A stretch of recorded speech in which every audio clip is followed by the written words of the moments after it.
ज्यादा सीधे मत बनो, सीधे पेड़ जल्दी काट लिए जाते हैं। आज की कहानी के माध्यम से आपको कुछ ऐसे तरीके पता चलेंगे जिससे आप धोखा खाने से खुद को बचा सकते हैं। भावनात्मक रूप से कमजोर आदमी का लोग हमेशा फायदा उठाते रहते हैं।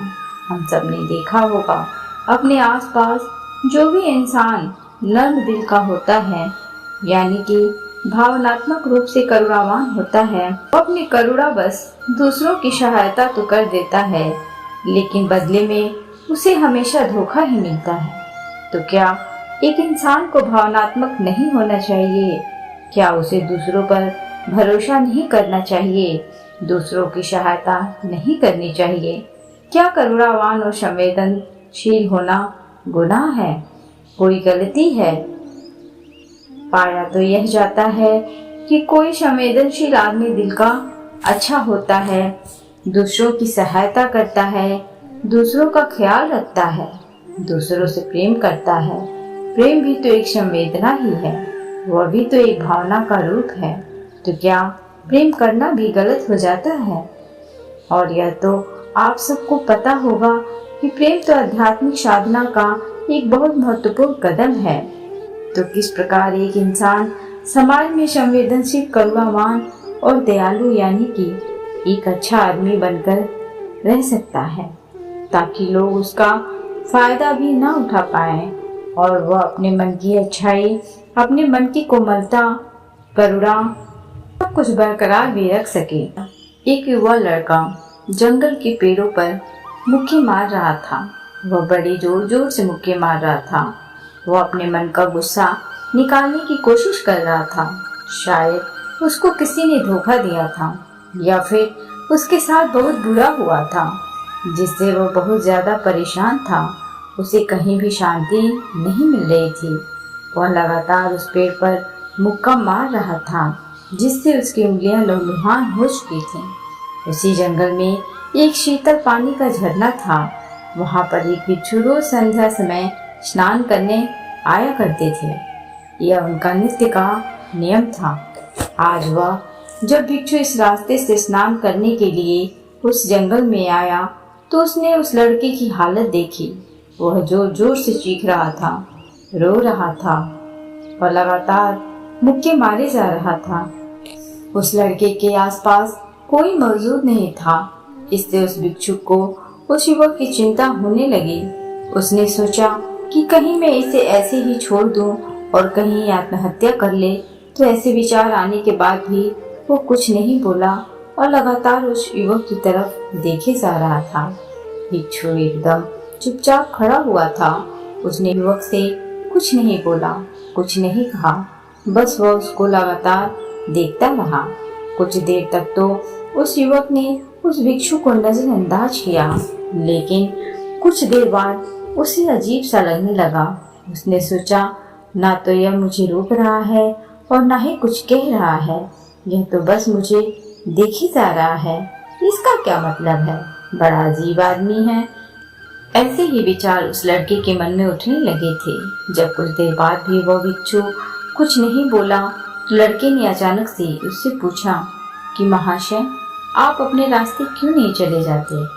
आपको क्या मतलब? आप खड़े हुए मुझे देख क्यों रहे हैं? भिक्षु ने बड़े शांत स्वर में कहा कि मैं तुम्हें रोक नहीं रहा हूँ, तुमसे कुछ कह नहीं रहा हूँ, तो मुझसे तुम्हें क्या परेशानी है? मेरे ही तरह है, या पेड़ पौधे या पक्षी, यह सब तुम्हें तो देख ही रहे हैं। जब इनसे तुम्हें कोई परेशानी नहीं है, तो मुझसे क्यों परेशानी है?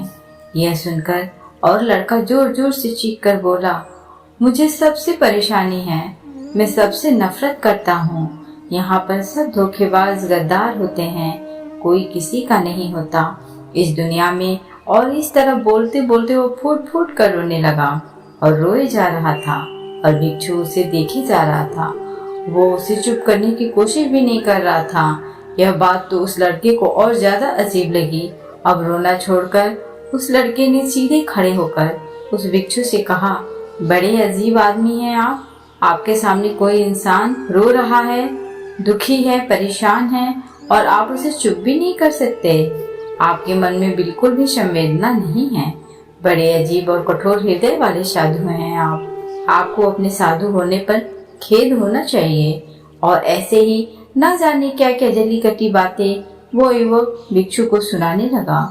कुछ देर बाद जब युवक की सारी भड़ास निकल चुकी थी, तब भिक्षु ने बड़े ही शांत स्वर में कहा कि आज मैं तुम्हें कंधा दे सकता हूँ, तुम्हारे आंसू पोंछ सकता हूँ, लेकिन इससे तुम्हारी समस्या का समाधान नहीं होगा।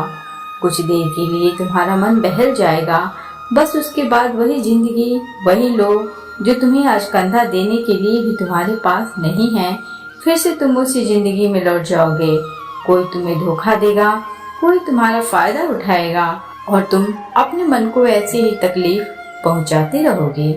तो आंसू पोंछने की बजाय तुम्हें मुझसे कुछ ज्ञान की बातें लेना चाहिए, जिससे तुम्हें जीवन में कोई भी धोखा ना दे सके, तुम्हारी अच्छाई का कोई भी फायदा ना उठा सके। याद रखना, आंसू पोंछने वाले तो तुम्हें बहुत मिल जाएंगे, लेकिन ज्ञान और सही समझ देने वाला कभी कभी कोई इंसान मिलता है। भिक्षु ने उसे बताया कि मैं पास ही के झरने में स्नान करने के लिए जा रहा हूँ। बड़ा ही शीतल पानी है वहाँ का, अगर तुम चाहो तो तुम भी मेरे साथ चल सकते हो। यहाँ पर अकेले परेशान होने से अच्छा है कि तुम झरने के शीतल पानी में स्नान करो, जिससे तुम्हारा दिमाग, मन, मस्तिष्क और तुम्हारा शरीर सब कुछ पवित्र हो जाएगा। यह सुनकर वो लड़का उस भिक्षु के पीछे पीछे हो लिया। जंगल के बीचों बीच रास्ता झरने की तरफ जाता था। जंगल में सन्नाटा छाया हुआ था।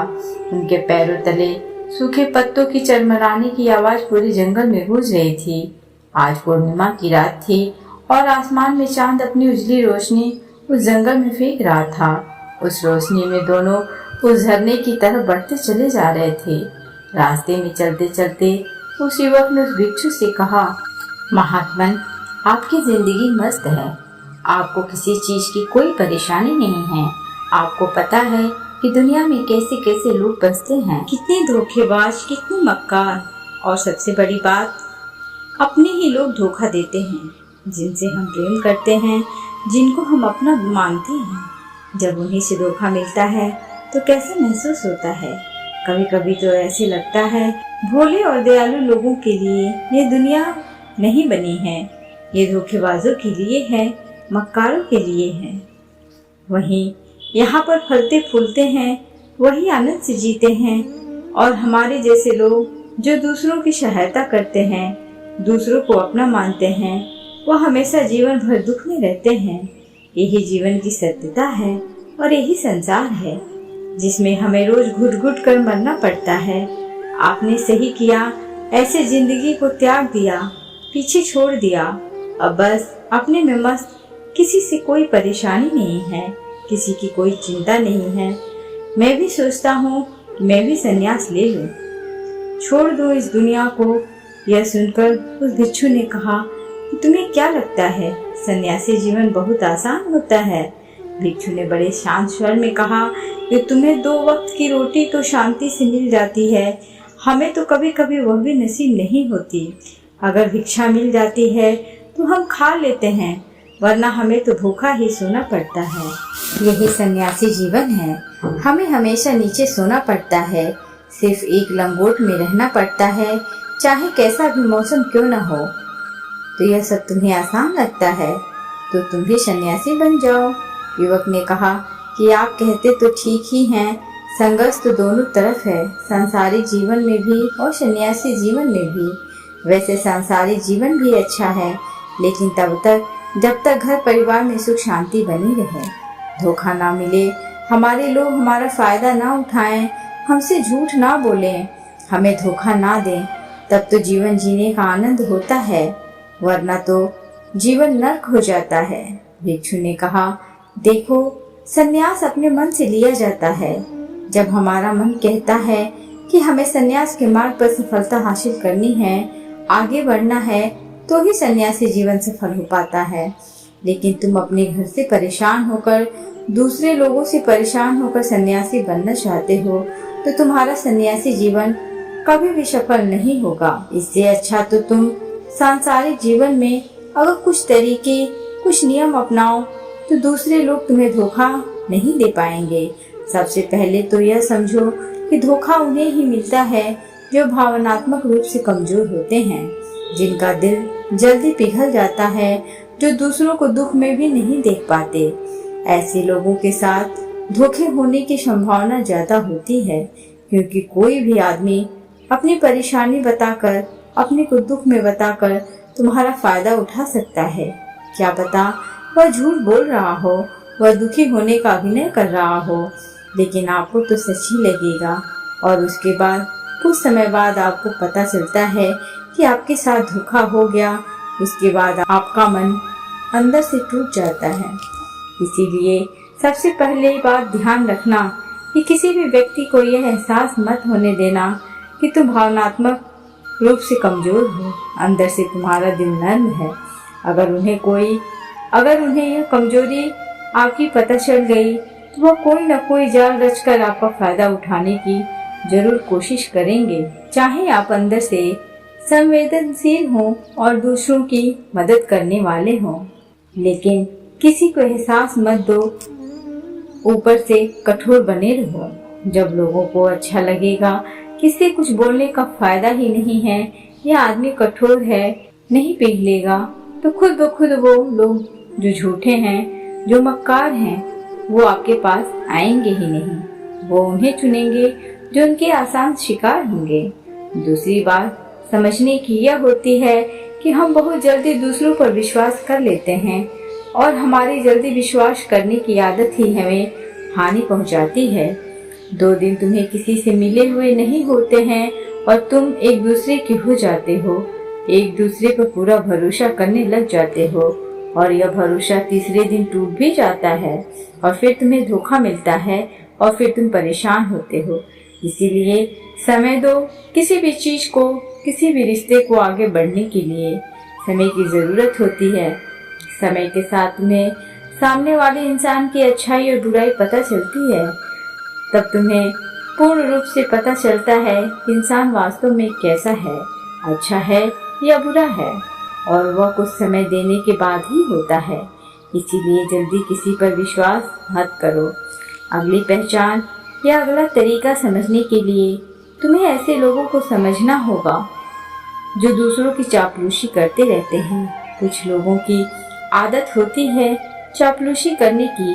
आपके सामने आपकी बड़ाई करेंगे, आपके बारे में अच्छा अच्छा बोलेंगे और आपको लगेगा कि यह इंसान कितने अच्छे हैं, मेरे से कितना प्यार करते हैं।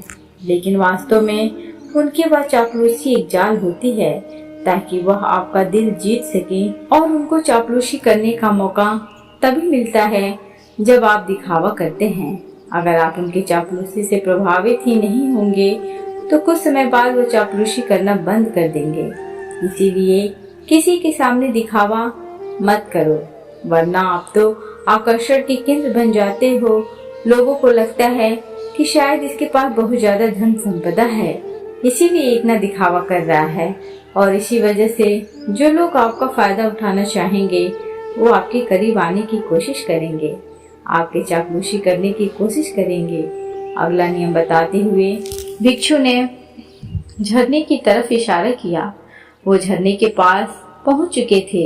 युवक को भी एहसास हो चुका था क्योंकि वहां पर ठंडी ठंडी हवा चल रही थी। ढलान की तरफ जाते हुए भिक्षु ने कहा कि सांसारिक जीवन में एक बात समझने की यह होती है कि हम जिसकी सहायता कर रहे हैं, चाहे किसी भी रूप में, धन से, शारीरिक रूप से, या जिस भी अवस्था में हम किसी की सहायता कर रहे हैं, तो हमें यह ख्याल रखना चाहिए कि सामने वाला वापस कभी भविष्य में हमारी सहायता करने योग्य है कि नहीं है। अगर किसी को पैसा उधार दे रहे हो तो यह समझो कि उसके पास आय का कोई साधन है कि नहीं है। कल भविष्य में वह तुम्हें वापस कर पाएगा कि नहीं कर पाएगा। अगर वो नहीं करेगा तो तुम्हें तकलीफ होगी, तुम्हें दुख होगा। ऐसे तो इंसान करोड़ावश भिखारियों को भी भीख दे देता है, लेकिन वह गलत नहीं है, क्योंकि जो भी पैसा अपने सामने वाले को दिया है उससे आपके ऊपर कोई ज्यादा प्रभाव नहीं पड़ेगा अगर वह आपको वापस भी नहीं लौटाएगा। तो अगर किसी ऐसे इंसान को पैसा देना है जो कभी वापस नहीं लौटा पाएगा तो उतना ही देना जिससे तुम्हारे ऊपर ज्यादा दबाव न बने। अगर वो वापस भी न लौट आए तो तुम्हें ज्यादा दुख न पहुँचे। अब तक वो दोनों झरने पर पहुँच चुके थे। दोनों ने अपने कपड़े उतारे और झरने के शीतल पानी में कूद पड़े। पानी बहुत ठंडा था। उन दोनों की सारी थकान, सारी उदासी पल भर में ही दूर हो गई। स्नान करने के बाद दोनों एक पेड़ के नीचे उस झरने के सामने बैठकर बातें करने लगे। भिक्षु ने उसे आगे समझाते हुए कहा कि शुरुआत में लोगों को नजरअंदाज करना सीखो। जब तुम किसी को शुरुआत में नजरअंदाज करते हो तो जो भी लोग किसी लालच की वजह से तुम्हारे पास प्रभावित हो रहे थे, उनकी छटनी हो जाएगी। जब तुम उनको नजरअंदाज करोगे तब 1-2 बार लोग तुम्हारे पास आने की कोशिश करेंगे।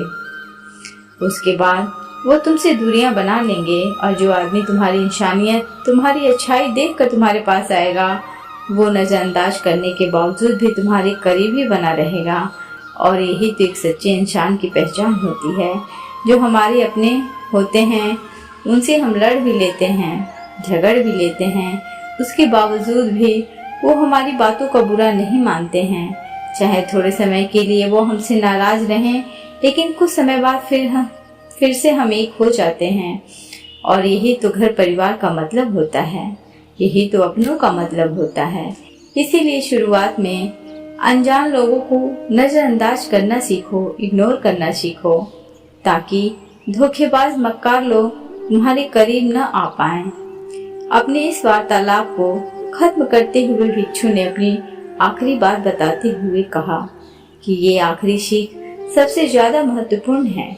सब कुछ होने के बाद भी तुम्हें धोखे मिल सकते हैं, लेकिन तुम अगर अपने आँख और कान और अपना दिमाग खोल कर रखते हो, अगर तुम होश में रहोगे, ध्यान करोगे, तो तुम्हें इंसान की आंखें देखते ही समझ में आ जाएंगी कि उससे तुमसे क्या चाहिए।